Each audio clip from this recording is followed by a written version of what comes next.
When I am dead, wrap the mantle of the red, the black, and the green around me. For in the new life I shall rise up with God's grace and blessing to lead the millions up the heights and the triumph that you well know.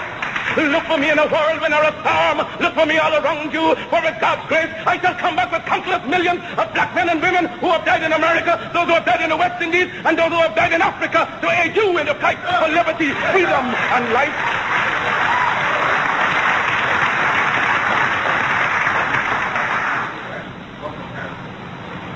Any leadership that teaches you to depend upon another race is a leadership that will enslave you.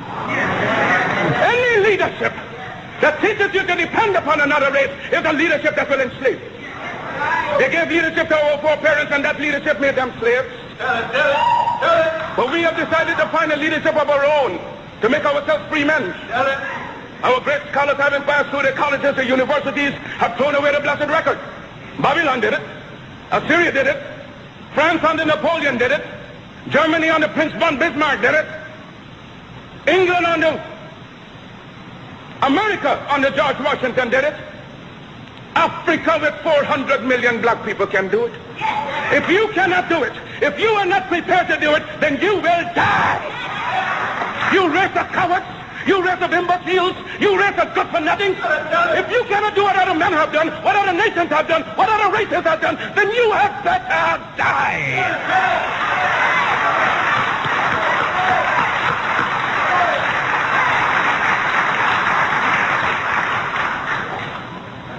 Can we do it?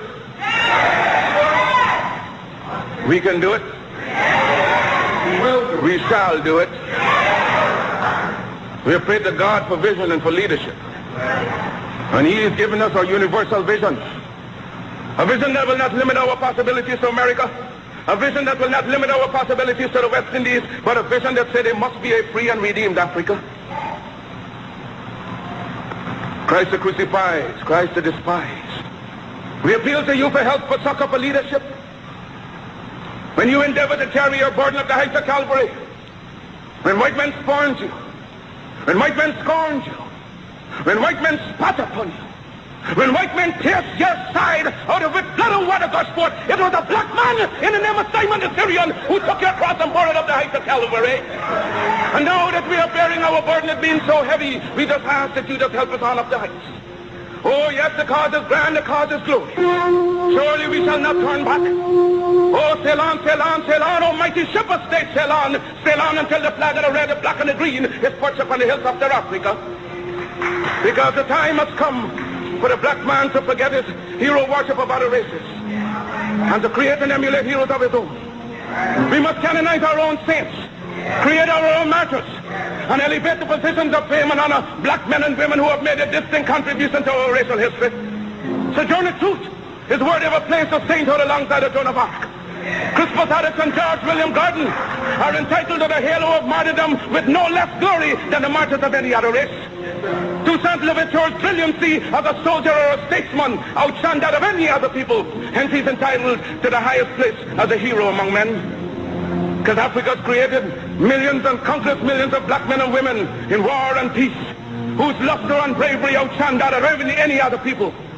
So why not see good and perfection in ourselves? We must inspire our literature and promulgate the doctrine of our own without any apologies to the powers that be. That right is ours and God. Let sentiments and cross opinions go to the winds. We are entitled to our own opinion and are not obligated to or bound by the opinions of others. If others laugh at you, return the laughter to them. If they mimic you, return the compliment with equal force. Because they have no more right to dishonor, discredit you in manhood than you have in dealing with them. Honor them when they honor you. Disrespect and disregard them when they vilely treat you. Their arrogance is but skin deep, an assumption that has no foundation in morals or in law. They have sprung from the same family tree of obscurity as we have. Their history is as rude in its primitiveness as ours. Their ancestors were running wild in living in trees of branches like monkeys as ours. They made human sacrifices, ate the flesh of their own dead and wild meat from beasts for centuries, even as they have accused us of doing. Their cannibalism is more prolonged than ours. When we were embracing the banks of the Nile, they were still drinking blood out of the skulls of their conquered dead. After our civilization had reached the noonday of progress, they were still living in holes with bats, rats, and other insects and animals. After we had already unfathomed the mystery of the stars and reduced the heavenly constellation to minute and regular calculus, there were still backwoods men living in ignorance and in blatant darkness.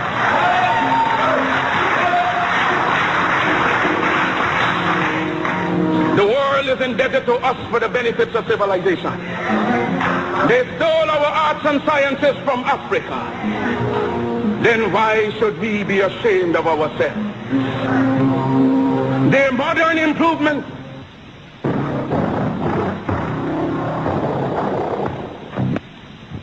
to be reflected and resurrected by our generation and our posterity.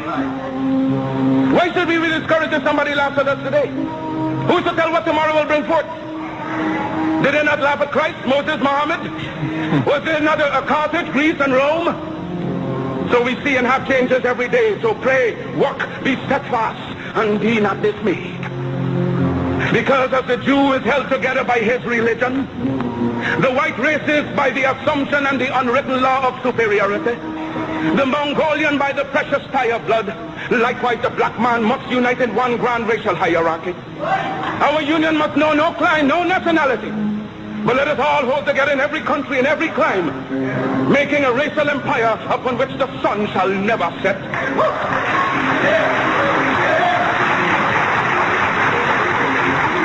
Let no voice but your own speak to you from the depths.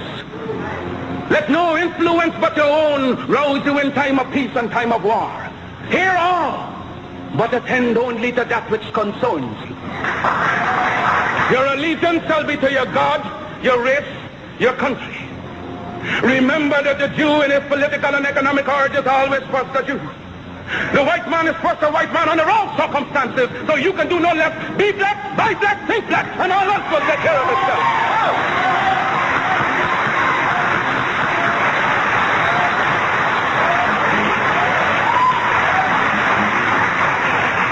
Let no one inoculate you with evil doctrines to suit his own conveniences.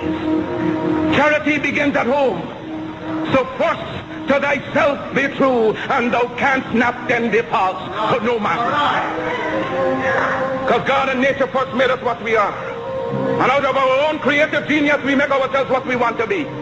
Follow always that great law. Let God and the sky be our limit and eternity our measurement. There is no height to which you cannot climb without the active intelligence of your own mind. Mind creates, and as much as we desire in nature, we can have through the creation of our own minds. And today, being scientifically the weaker race, you shall treat others only as they treat you. But in your homes and everywhere possible, you must teach the higher development of science to your children. And make sure that we have a race of scientists par excellence. For in religion and science lies our only hope to withstand the evil designs of modern materialism.